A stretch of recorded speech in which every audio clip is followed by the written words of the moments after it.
అడుగులు స్థిరపరచువాడా, అడుగులు స్థిరపరచువాడా, అడుగులు స్థిరపరచువాడా, నా అడుగులు స్థిరపరచువాడా, అడుగులు స్థిరపరచువాడా.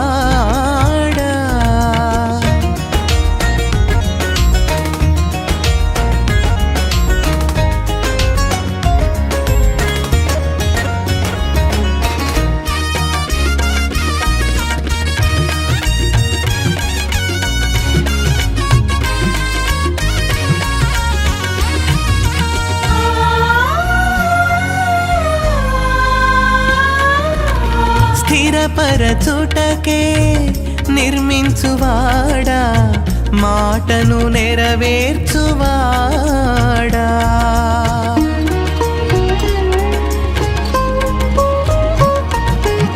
స్థిరపరచుటకే నిర్మించువాడా, మాటను నెరవేర్చువాడా, నా అడుగులు స్థిరపరచువాడా, నా అడుగులు స్థిరపరచువాడా,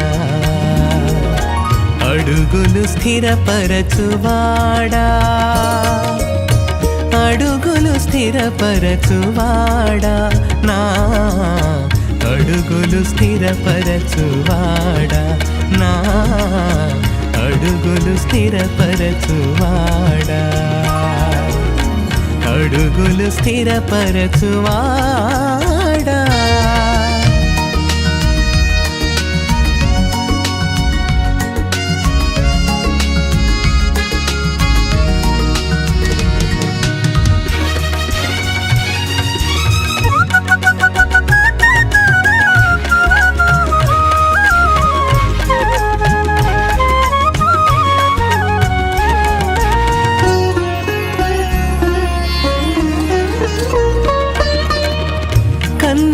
లోయలలో కృంగిన సమయాన కనికరమును చూపువాడా,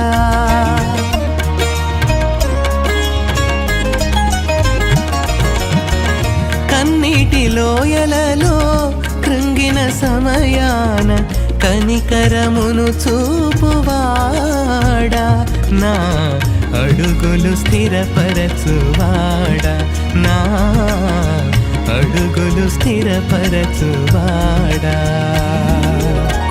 అడుగులు స్థిరపరచువాడా, అడుగులు స్థిరపరచువాడా, నా అడుగులు స్థిరపరచువాడా, నా అడుగులు స్థిరపరచువాడా, అడుగులు స్థిరపరచువాడా.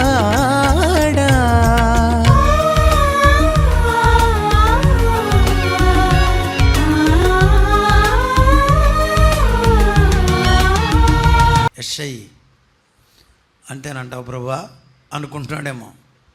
సమూయేలు తెచ్చేది యెషయి అయినా ఆయన పెత్తనం అక్కడ జల్లదు. అభిషేకించేది సమూయేలు అయినా ఈయన కాదు వానరు, అసలు వానరు పైనున్నాడు. అన్నిటికీ ఆయన వైపే చూడాలి. ఎలియాబు వెళ్ళిపోయాడు, అభినాదాబ్ వచ్చాడు, మళ్ళా అటే చూడాలంట. ఎటు? ప్రతిదానికి నీ వైపే చూడాలా? చూడాలని ఆయన కోరుతున్నాడు. ఏంటి 30 ఏళ్ళు సేవ ఇక్కడ, ఇంకా నీ వైపు మేము చూడటం ఏంటి అన్నావనుకో, సర్లే అటు వెళ్ళి నువ్వు అంటాడు. ఇక ఆయన అటు వెళ్ళి అన్న తర్వాత చెప్పండి, ఇక ఎవరు రారు ఇక్కడ, గుర్తుంచుకోండి. కొంతమంది కోరిక ఏంటో తెలుసా? ఇక్కడికి ఎవరు రాకూడదు. అది ఆయన ఎందుకు వచ్చాడో తెలుసా? అసలు ఆయన ఎందుకు వస్తున్నాడో నాకు తెలుసండి. ఈ అమ్మాయి ఎందుకు వచ్చింది తెలుసు, అసలు ఈవిడ ఎందుకు వస్తుందో నాకు బాగా తెలుసండి. అన్నీ తెలుసు కానీ నువ్వెందుకు వస్తున్నావో నీకు తెలియదు. అది దట్ ఈస్ ద ప్రాబ్లం. ఈ ఎలియాబు అదే అంటున్నాడు, నీ హృదయంలో ఉన్న చెడుతనము, బైబిల్ దాన్ని ఒప్పుకోవట్ల. ఆడి హృదయంలో ఉన్న చెడుతనం కాదు నీకు కావాల్సింది. నీ హృదయంలో ఉన్న చెడుతనం ఏంటో నువ్వు తెలుసుకుంటే బాగుపడతావు. రెండో వాడిని తెచ్చాడు. ఎంత ఆశతో తెచ్చి ఉంటాడో. ఎవరాయన? యెషై అండి, వాళ్ళ తండ్రి. వాళ్ళ అమ్మ అక్కడ నుండి చూస్తూ ఉండే ఉంటుంది. ఎవరికి ఆశ ఉండదో? మీ అబ్బాయిని ఎమ్మెల్యే సీట్ ఇస్తానంటే ఎవరైనా వద్దంటారా? ఎట్టగొట్ట ప్రారంభం చేయండి అయ్యగారు, ఎమ్మెల్యే సీట్ అంటే ఎట్టగొట్ట చేయండి అయ్యా. ఈ ఒక్క అవకాశం దేవుడిస్తే, ఒక్క అవకాశం కొరకు అభినాదాబ్ వచ్చాడు. యెహోవా ఇతనిని అయ్యో అనెను. అప్పుడు యెషై షమ్మాను పిలిచాడంట. షమ్మా, మంచి పేర్లు పెట్టుకున్నాడు యెషై, పిల్లల పేర్లు. ఒకనికేమో దావీద్ అని పెట్టాడు, ఒకనికేమో ఎలియాబ్ అని పెట్టాడు, ఒకనికేమో అభినాదాబ్ అని పెట్టాడు, ఒకనికేమో మూడవవాడు షమ్మా వెళ్ళిపోయాడు, నాలుగవవాడు వచ్చాడు, ఐదవవాడు వచ్చాడు, ఆరవవాడు వచ్చాడు. సేవకులు కొంతమంది విసిగిపోతున్నారు. అసలు ఏంటి ప్రభువా ఇట్లా ఏడిపిస్తున్నావు ఏంటి నాయన? ఆ చిన్న స్థలం కొరకు ఎన్ని రోజులు నేను ప్రార్థన చేయాలి? ఇచ్చేదేదో టక్కనే ఇచ్చేయచ్చు కదా, టక్కన ఇచ్చేశాడా? అక్కడి నుంచి ఇక్కడికి పంపాడు. ఇక్కడేమన్నాడు మళ్ళా? నేను నీకు చూపించి చెప్పేవాడిని నువ్వు అభిషేకించమన్నాడు. మొదటోడు వచ్చినప్పుడు చెప్పాడా? రెండోవాడు వచ్చినప్పుడు చెప్పాడా? వీడు కాదు అంటున్నాడు కానీ పలానా వాడు అంటలా. మూడోవాడు వచ్చినప్పుడు చెప్పాడా? ఆయన ఇట్లా చూడటం, ఈయన ఇట్లా అంటాం, ఆయన అట్లా చూడటం, పై ఆయన ఇట్లా అనడం, ఇదే పని. దేవుని పరిచర్యలో విసుగు పడేవాళ్ళు, దీర్ఘశాంతం లేని వాళ్ళు నిలబడలేరు. నువ్వు పరిచర్య చేయాలంటే నీకు దీర్ఘశాంతం కావాల్సిందే. ప్రభు మన పక్షంగా ఉన్నాడా లేడా? ఉన్నాడు. అయితే మనం దేవుని వైపు చూడడం నేర్చుకోవాల్సిందే. ఎంతసేపు చూపిస్తావు ప్రభా? ఏడుగురా. బైబిల్లో ఇవి రిపీటెడ్గా ఉన్నాయి ఈ విషయాలు. మేఘం చూసిరమ్మని ఏలియా దాసునితో చెప్పాడు, వెళ్ళి చూసిరమ్మని. Many times I get confused. I praise God. ఏలియానా వెళ్ళి చూసిరా, నాకేమో వర్షపు ధ్వని వినబడుతుంది, చూసిరమ్మంటే వెళ్ళాడు. మరి ఆయన ఏమనుకున్నాడు నాకైతే తెలియదు. కొంచెం తింగరోడైతే కొంతమంది దగ్గర ఉంటారు కానీ లోపల చంపుతున్నాడు ముసలోడు. అసలు పని పాట లేదు, కూర్చొనేవాడు నుంచొనేవాడు, చంపుతున్నాడు అనుకునే క్యాండిడేట్ అయితే ఏమనుకుంటాడు? ఎక్కడ నీకు పిచ్చ కాకపోతే వర్షపు ధ్వని వస్తుందా? ఏది ఎక్కడ? అస్సలు లేనే లేదు. 3.5 ఏళ్ళ నుండి వర్షం లేదు. మళ్ళా వెళ్ళమన్నాడు. చూసారా, ట్రైనింగ్లో ఉన్నాళ్ళు, గుర్తుంచుకోండి. వెళ్ళొచ్చాడు, లేదయ్యా మళ్ళా వెళ్ళమన్నాడు. లేదని చెప్తున్నాను, ఎందుకట్ట మనిషిని కాల్చుకు తింటావు అంటారా మీరైతే? సంపుకు తింటావు ఎందుకు అంటారా? మళ్ళా వెళ్ళమన్నాడు. మళ్ళా ఎన్నిసార్లు? ఇప్పుడు ఇట్లా అదే సిస్టమ్ ఈయన కూడా మొదలెట్టాడు ఎలీషా. నువ్వు వెళ్ళి యొర్దాను నదిలో ఎన్నిసార్లు? కొంచెం ఆడేమన్నా మామూలుడా? అసలు రాజుకే జయం అతని ద్వారా వస్తుందంట. ఎవరి ద్వారా? నయమాను ద్వారా. ఎన్నిసార్లు మునగమన్నాడు? ఎందుకయ్యా ఇట్లా ఇసుకిస్తావు? అది వచ్చేది ఏదన్నా ఉంటే ఒక దెబ్బతో రాదా? రాదు కదా. అక్కడ 7 సార్లు 8 సార్లు మునగటంతో కాదు ఉన్నది, విధేయతతో ఉంది వ్యవహారం. చెప్పింది చేస్తావా లేదా అనేది వ్యవహారం. మునిగాడు, వచ్చింది. ఇక్కడ కూడా 7 పిల్లలు అయిపోయారు. నేను అనుకోవటం సమూయేలు వంక యెషై వైపు సమూయేలు ముఖం పెట్టి చూసుకుంటున్నారేమో. కొన్నిసార్లు సేవకులు ఫెయిల్ అయిపోయినట్టు కనబడతారు.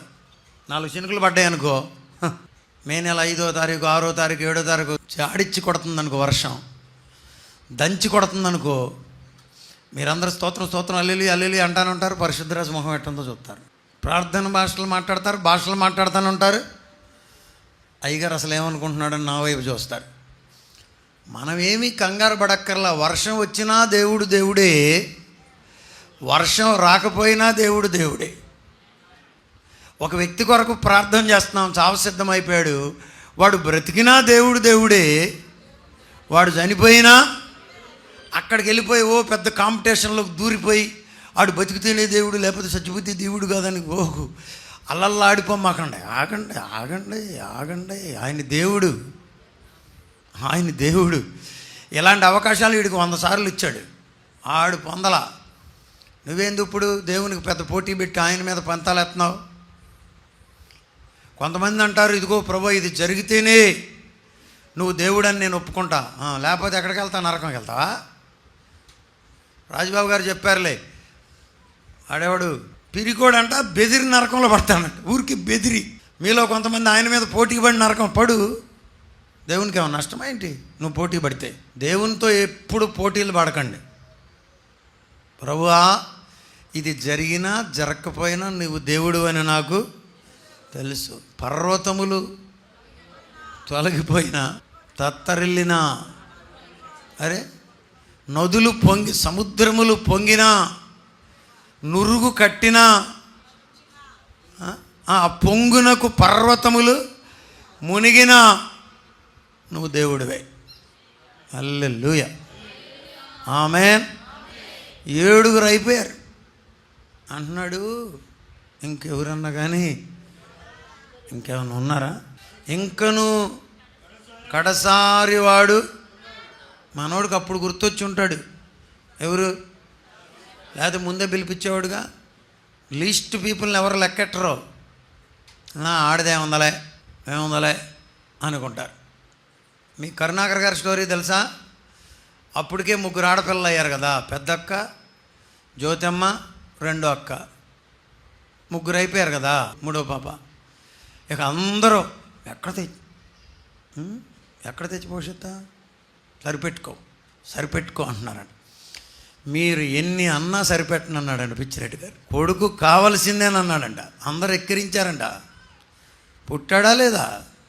దేవునికి స్తోత్రం. 4 పుట్టకపోయిన ఆడపిల్ల పుట్టినా ప్రభువు పోషించగలిగిన సమర్థుడు.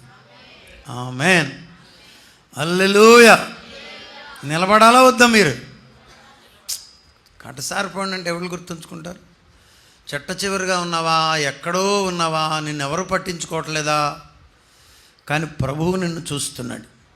నేను అనుకోవటం యెషయి దృష్టిలో లేడేమో దావీదు, వాళ్ళ అమ్మ దృష్టిలో కూడా లేడేమో, పెద్దల దృష్టిలో లేడు, ఎలియాబు దృష్టిలో లేడు, అయినా అసలు ఆయన దృష్టిలో ఉన్నాడు. హల్లెలూయా, ఆమేన్.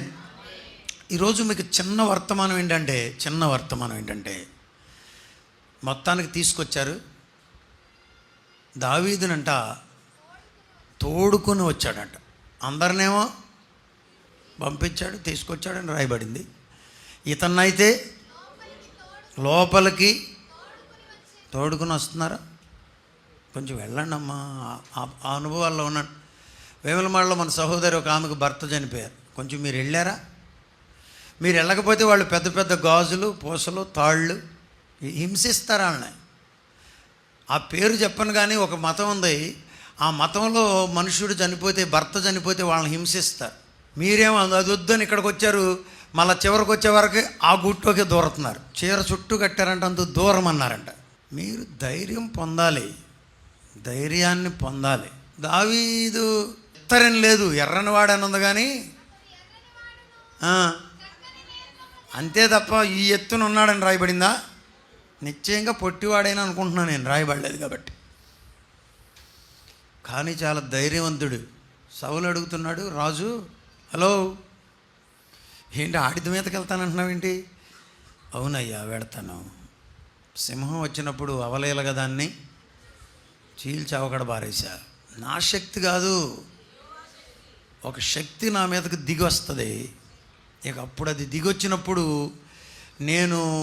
నేను కాదు, నేను ఆయన వశం. నేను పని చేయనిక ఆయనే పని చేస్తాడు. నా బలం కాదు, ఆయన బలం. హల్లెలూయా. మీకు చెప్పాలనుకుంటున్న ఒక పాయింట్ ఏంటంటే, 7 త్రోసేసి ఎక్కడో ఉన్నటువంటి దావీదుని ఎందుకు తెచ్చాడు? కారణాలు చాలా ఉండొచ్చు. వాటిలో ఒక కారణం ఏంటంటే దావీదు ఒక్కడే పనిలో ఉన్నాడు. పనిలో ఉన్న వారిని దేవుడు కోరుకుంటాడు. మీలో బద్ధకస్తులు ఎవరన్నా ఉన్నారా? మీలో బద్ధకస్తులు ఎవరన్నా ఉంటే దేవుడు వారిని ఎలా వాడుకుంటాడు చెప్పండి. డాక్టర్ ఎంఏ థామస్ గారు బద్ధకస్తుడు కాదు. పిఎం శామ్యుల్ గారు బద్ధకస్తుడు కాదు.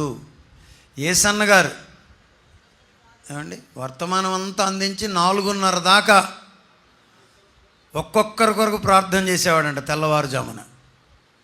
దేవుడు నిన్ను వాడుకోవాలని కోరుకుంటే కొంతమంది 8:30కో 9:30కో ఫోన్ చేస్తారు, అయ్యగారు లేచారా, ఇంకా లేవలేదా? మీకు ఒక సంగతి, దేవుడు మిమ్మల్ని దీవించాలంటే కనీసం మీరు రోజు పని చేయాలి. ఈరోజు నేను ఈ పని చేశా, ఈరోజు ఈ పని చేశా. నెలలో 30 రోజులు 30 పనులన్నా మీరు ప్రభువు కొరకు పెట్టుకుంటే దేవుడు మిమ్మల్ని వాడుకుంటాడు. పని చేసేవారు కావాలి. మీరు పని చేసే బిడ్డలుగా మీరు ఒక నోట్స్ పెట్టుకోండి. ఈరోజు ఏం చేశారు, ప్రభువు కొరకు ఏం చేశారు, ఇంట్లో ఏం చేశారు. మనం చేసే పని రాయాల్సిందేనని నా కోరిక. హల్లెలూయా. దావీదుని ఎందుకు అనుకున్నాడు చెప్పండి దేవుడు? దావీదు పనిలో గొర్రెలను మేపుతున్నాడని బైబిల్లో రాయించాడు. నీకేమైంది రాసుకోవడానికి? It is written in the Holy Bible. What is the problem with you to write down what you are doing every day? దేవుని వాక్యములో రాయించాడు.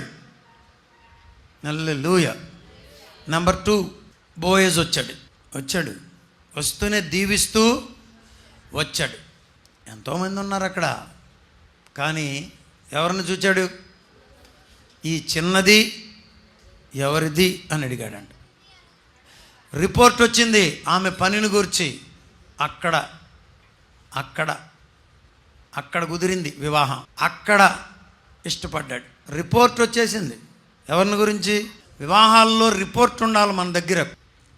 పనిలో గెలవాలి. రూతమ్మ ఎందులో గెలిచింది? పరిచర్యలో. ఎవరి దృష్టిని పొందింది? పరిచర్యలో మనకు పనిని చేసే సేవకులు కావాలి. దేవునికి స్తోత్రం. హల్లెలూయా. మీలో చాలామంది ఖాళీగా కూర్చుని గంటలు గడిపేస్తున్నారు. ఊరికే వ్యర్థమైన మాటలు, దేనికి పనికిరాని మాటలు. శాపమును, అటుపోయే శాపాన్ని చెప్పండి, లొంగేసుకుని కొబ్బరి నూనె రాసుకున్నట్టు నెత్తికి రాసుకునే మాటలు. తెలుసా ఆ సంగతి మీకు? తర్వాత రాలిపోద్ది ఇదంతా. అప్పుడు అర్థమవుద్ది నీకు, అనవసరంగా నేను రాసుకున్నట్టున్నాను, రాలిపోయిందని. పనిచేసే జాబితాలో ఉండాలి. 2 పాయింట్లు చెప్పా. బలహీనమైన పరిస్థితులు కొన్నిసార్లు పరిచర్యలో ఉంటాయి. బలహీనులు ఉంటారు, వారిని బలపరిచే బిడ్డలు అవసరం. అది ఒక పరిచర్య. మోషే మోకరించి చేతులెత్తి ఏమైపోయాడంట? బలహీనమైపోయాడు. అప్పుడు ఎవరు కావాల్సి వచ్చారు? చేతులు. ఎప్పుడన్నా మీరు చూశారు అసలు ఈ స్టోరీ బైబిల్లో? సహకారులు మోషే చేతులెత్తుతున్నప్పుడేమో ఇశ్రాయేలీలకు జయం వస్తుంది. మా వల్ల కాదు బాబా అని దించేసినప్పుడేమో ఓడిపోతున్నారు. కాబట్టి మోషేకు బలం తగ్గినప్పుడు ఏం చేశారు వాళ్ళు? చేతులు అట్ట పట్టుకుని, తెలుసా మీకు, చెయ్యట పెడితే రక్తం పైకి అందదు, ప్రసరించదు. కాబట్టి చెయ్యమవుద్ది, బరువెక్కిపోద్ది, తిమ్మిరెక్కిపోద్ది. మన వల్ల కాదు. చేతులెత్తే అనుభవాలు కొద్దిమందికే ఉన్నాయి. నేను రోజు ఒక 50 సార్లు ఇలా అంటా. ఈ 2 ఎట్టి పరిస్థితుల్లో 100కి 99% అంట. ఎంత పని ఉన్నా సరే, కాళ్ళు కూడా 50 సార్లు. చిన్న ఎక్సర్సైజ్ ఇది. Everyday I do. చెయ్యండి. సేవకులు కూడా బైబిల్లో తిమోతితో క్లియర్గా చెప్పాడు. ఏమని? శరీర సంబంధమైనటువంటి సాధకము కూడా అవసరమని, ప్రయోజనకరమని. దేవునికి స్తోత్రం. రోజుకొక కిలోమీటర్ అన్న నడవండి. వీలైనంత మట్టుకు ప్రతి సేవకుడు, ప్రతి విశ్వాసి ఒక సైకిల్ ఉండాలా వద్దా? స్త్రీలు ఎక్కువ పని చేస్తారు, అంటులు తవ్వుతారు. చెప్పండి, పిల్లలకు స్నానం చేపిస్తారు, చెప్పండి, బట్టలు ఉతుకుతారు, పటా పటా, వాళ్ళకి ఫుల్ ఎక్సర్సైజ్. మనకేది? సరే, పాయింట్కి వద్దాం. ఎక్కడున్నాం మనం? మోషే చేతులు ఎత్తుతున్నాడు ఇశ్రాయేలీయులు జయిస్తున్నప్పుడు. మోషే బలహీనమైనప్పుడు దేవుని బిడ్డలు మోషే చేతులు బలహీనులను బలపరిచే బిడ్డలు కావాలి. నంబర్ 2, వలలు వేస్తేనంట, ఇప్పుడు వేశారంట వలలు పిగులునన్ని, రాసులు పోసినన్ని. ఈ టెర్మినాలజీ రావాలి మీకు సహవాసంలో, చెప్పండి. దోణెలు మునుగునన్ని, చెప్పండి అమ్మా. వాళ్ళు లాగలేనన్ని, ఇంకా విస్తారమైన. మనం అంతా చేసేది వేరు. మనం వెళ్ళబోయే ముందుగా ప్రభువు ఒక కృమ్మరించాలి. హల్లెలూయా. యేసన్న గారు పరిచర్యలో కూడా చాలా సంవత్సరాలు చేస్తున్నప్పుడు ఇలాంటి ఒక మూమెంట్ వచ్చేస్తుందని వాళ్ళు అనుకోలేదండి. ఒకానొక టైం వచ్చేసరికి చేపలు వచ్చి పడిపోయినాయి అంట. Same with the PM Samuel గారు. ఆ వరవడి కొరకు మనం ప్రభు సన్నిధిలో ప్రార్థన చేయాలి. ఇక్కడ చెప్పబోయిన పాయింట్ ఏంటంటే, వీళ్ళు కూడా ఇన్ని చేపలు పడతాయని చెప్పాలి. పేతురు అనుకుని ఉంటారు, మీరు చెప్పండి. పడితే పడతాయి అనుకున్నారు, కానీ ఇన్ని పడతాయని అనుకోవాలా. మీరు కూడా అనుకుంటున్నారు పరిచర్య గురించి, కానీ ఇంత పరిచర్య ప్రభు ఇస్తాడని మనం అనుకోవాలా. అనుకునే రోజును ప్రభు తెస్తాడు. ఆమేనని ఇంకా గట్టిగా అంటారనుకున్నా. హల్లెలూయా. అనుకున్న దానికన్నా, ఊహించిన దానికన్నా ఎక్కువగా ఆశీర్వదించగలిగిన సమర్థుడు. నీ బిడ్డల విషయంలో, నీ సంఘం విషయంలో, నీ కుటుంబం విషయంలో, నీ పరిచర్య విషయంలో, నీవు చేసే పనిలో, నీ ఉద్యోగ విషయంలో దేవుడు సర్వ సమృద్ధిని అనుగ్రహించగలిగిన సమర్థుడు. గట్టిగా స్తోత్రం చెల్లిద్దాం. హల్లెలూయా, హల్లెలూయా. గ్రేట్ ఫుడ్ అనుగ్రహిస్తాడు, గొప్ప ప్రతిఫలాలు ఇచ్చేస్తాడు. ఇప్పుడు వీళ్ళు అన్నారు, అయ్యా ఇందులో ఏం పడిందో మాకు అర్థం కావట్లేదయ్యా, మీరందరూ రండిరా బాబు. వలలు, చెప్పండి, వలలు ఏం చేయడానికి? పిగిలిపోయేటట్టుగా ఉన్నాయంట, కానీ పిగల్లా. స్తోత్రం. ఈ పడవ మునిగింది, వాళ్ళు వేసుకొచ్చిన పడవ మునిగింది. 2 నావలు, 2 బోట్లు ఏమైనా చెప్పండి, నింపేశారు చేపలతో. దేవునికి స్తోత్రం. మన ప్రభువు మన మందిరాలన్నీ ఎప్పుడు చెప్పండి నింపేస్తాడు. హల్లెలూయా, ఆమేన్. మనుషులు నిన్ను చాలా తక్కువగా అంచనా వేస్తారు. ఆడిదేముందలే గొర్రెలు కాసుకునేవాడు, ఆడిదేముందలే పిల్లపాదిరి, అమ్మాయిదేముందలే ఏదో తెల్లబట్టలు వేసుకుని ఊరికే అటు ఇటు తిరుగుద్ది, పిచ్చిదిలే అనుకుంటారు. కానీ దేవుని ప్రణాళికలు దేవునికి ఉన్నాయి. దేవునికి స్తోత్రం. తెగలాగుతున్నారంట, తెలుసా? ఎట్లా లాగుతున్నారు? తెగలాగుతున్నారు, లాగి లాగి లాగి. వాళ్ళ వల్ల కాక ఎవరిని పిలిచారు? ఇక్కడ కూడా ఏం అవసరమైంది చెప్పండి? సహకారం. చెప్పండి అమ్మా. ఎవరు సహకరిస్తారు మనకి? తోటి సంఘస్థులు. మీలో చాలామంది ఎవరు చచ్చిపోయినా వారు, బతికితే వారు, పెళ్ళికి వారు. నేనండి ఇండివిజువల్ అండి. దైవజనులు కేటీ సామ్యలయ్య గారు స్వతంత్ర సేవ దైవ చిత్తమా అనే ఒక పుస్తకం రాశారు. ఎక్కడన్నా దొరికితే చదువుకోండి. Is it God's will to be a independent పరిచర్య, to be a independent missionary? No. దేవుడు ఏది కూడా స్వతంత్రంగా నిలబెట్టలేదు, డిపెండెంట్గా పెట్టాడు. మనము వీఆర్ డిపెండర్స్. మనం మేకల మీద ఆధారపడుతుంటే మేకలేమో ఆకుల మీద ఆధారపడుతున్నాయి, ఆకులేమో భూమి మీద ఆధారపడుతున్నాయి, భూమి ఏమో ఆయన కృప మీద ఆధారపడుతుంది. వీఆర్ డిపెండర్స్ అని గుర్తుంచుకోండి. నిండినే అంట ధూనులు నిండా. ఇప్పుడు వస్తాను పాయింట్కి. ఈ పాయింటే మీరు వినాలి. మనకు ఎవరు అవసరం? సహకారులు. వరుసనే చెప్పండి. ఇప్పుడు పరిచర్యలో, మీటింగులో, సంఘములో సహకారులు. పాడేటప్పుడు నేను కూర్చున్న ప్రతి బిడ్డని నేను అడుగుతున్నాను, what type of ministry you are doing here. ఈ పరిచర్యలో నువ్వు ఎలాంటి సహకారాన్ని అందిస్తున్నావు? పరిచర్యలో దైవ చిత్తానుసారమైన వాక్యానుసారమైన లాభం ఉందన్న సంగతి చాలామంది సేవకులకు తెలియదు. అందుకే మీరు పరిచర్య చేయట్లా. సమూయేలు సౌలు కొరకు ఏడ్చాడన్న పదం ఉందే, అది మీలో ఎంతమంది లోతుగా అధ్యయనం చేస్తున్నారో? ఎందుకు ఏడ్చాడు సమూయేలు? సమూయేలు ఏంటి సౌలు కొరకు ఏడవడం ఏంటి? సమూయేలు ఏంటి దేవుడు ఆగమనేదాకా ఏడుస్తూనే ఉండడం ఏంటి? వాక్యంలో పట్టబడి, వాక్యం చేత పట్టబడే దైవజనులు కావాలి. హల్లెలూయా. పరిచర్య ఉందా? ప్రయోజకునిగా ఉన్నావా? ఒకప్పుడు నిష్ప్రయోజకుడే, ఇప్పుడు నీకును నాకును అందరూ పనిచేసే బిడ్డలుగా ఉండాలి. మనమే ఎవడు గుడ్డివాడు నా సేవకుడు కాదా అని రాయబడింది బైబిల్లో. పరిచర్యలో ఏం చేస్తారు? సహకరిస్తారా? ఒక మీటింగ్కి వెళ్తున్నారంటే మీరు అక్కడ సహకరించరండి. ఒక్క మీటింగ్కి వెళుతున్నారంటే కొండలు దొంగకూడదా మనం అక్కడ? వేరే సహవాసం అయితే పాస్టర్ గారు మరి అసలు ఏమనుకుంటారోనని నాకు సిగ్గేసిపోతుందండి. ఎక్కడంట? పట్టాలు మడత పెట్టకూడదా? బలహీనులను బలపరిచే బిడ్డలు, పరిచర్యల అవసరతను చూచి పనిచేసే బిడ్డలు. మీటింగ్ అయిపోవడంలోనే పళ్ళి పట్టుకుని ఎగాడిపోతున్నాం ఎక్కడికి? సరే, వృద్ధులంటే వదిలేసాం, పెద్దలంటే ఓకే. కుర్రోడివేగా నువ్వు. స్వార్థ సేవ కొరకై పరుగులెత్తాలి. మనం కొంత పరిచర్య అన్నా చేసి వెళ్దామా? కుర్చీలు వేసి పరదాలు మడతపెట్టి కాసేపు కుర్చీలు మోసి వెళ్దామా? ఇదేంటో, ఇది మన మీటింగ్ కాదుగా. పరిచర్య చేసిన వారి జాబితాలో మన పేరు, కుర్చీలు వేసిన వారు మోజెస్ గారు వారి కుటుంబ సభ్యులు అని చెప్పలేరు ఇక్కడ.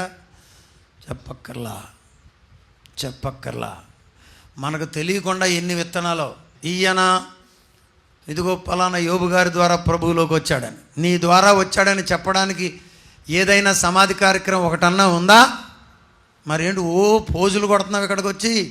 నీకు 0 మార్కులు పడ్డాయి ఈరోజు. ఒకవేళ నీవు 0 మార్కులు కాకుండా నేను యేసు ప్రభువుని గురించి ఇదిగో ఆమెకు ఈమెకు సువార్తను అందించానయ్యా, పలానా బిడ్డ అసలు ప్రభువులోనికి నా ద్వారానే వచ్చాడయ్యా, నీకు 100 మార్కులు పడ్డాయి ఈరోజు. హల్లెలూయా. నువ్వు మనుషుల కళ్ళకు ఆనకపోవచ్చు, నీకు 100 మార్కులు పడాలంటే యేసు ప్రభు కొరకు పిచ్చోడు వై ప్రభువుని గురించి ప్రకటించాలి. ఖాళీ దొరికితే ప్రకటించాలి. ఆమెన్. ఎక్కడికి వెడితే అక్కడ యోధులను తయారు చేసేయాలండి. తయారు చేయాలి. మనం జైల్లో తయారు చేశాడంటే యోధుడిని. ఎవరాయన? పౌలు గారు యోధులను తయారు చేశాడు. చావబోయే ముందుగా యోధులు కావాలి. ఆమెన్.